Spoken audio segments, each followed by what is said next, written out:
कि सीताराम हनुमान सीताराम हनुमान सीताराम हनुमान सीताराम हनुमान सीताराम हनुमान सीताराम हनुमान सीताराम हनुमान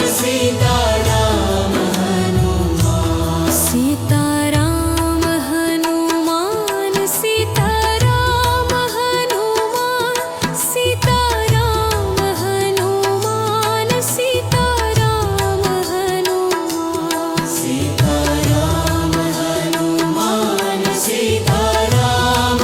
हनुमान सीताराम हनुमान सीताराम हनुमान सीताराम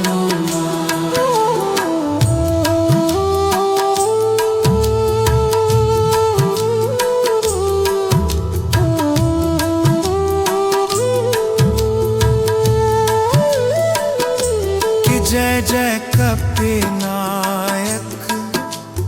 जन सुखदायक मारुति नंदन स्वामी संकट के भंजन असुर निकंदन त्रिभुवन में बलनामी कि सीताराम हनुमान सीताराम हनुमान सीताराम हनुमान सीताराम हनुमान सीताराम हनुमान सीताराम हनुमान सीताराम हनुमान सीताराम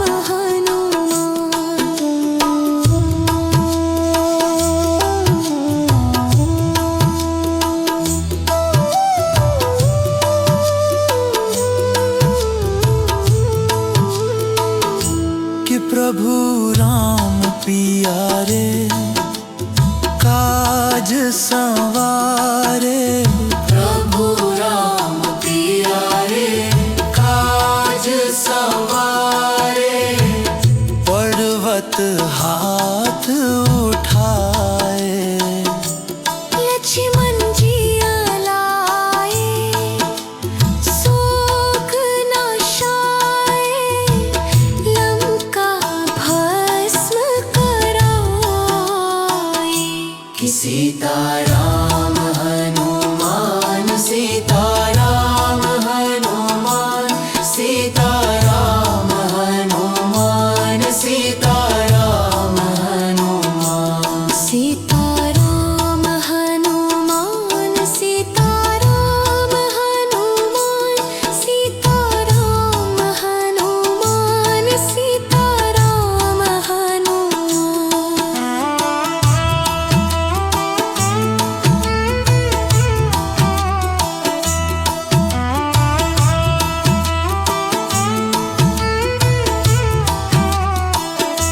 कि सुर नर मुनि ध्यावे महिमा गावे पार न पावे कोई जो सुमिरन कराई संकट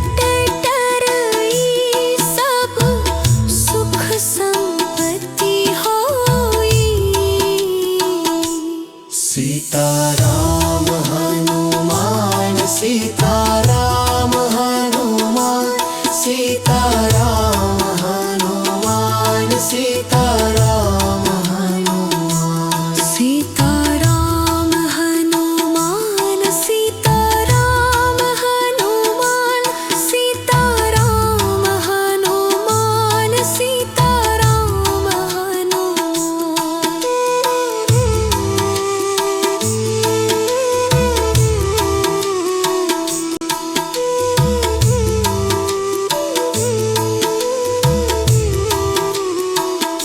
कि सब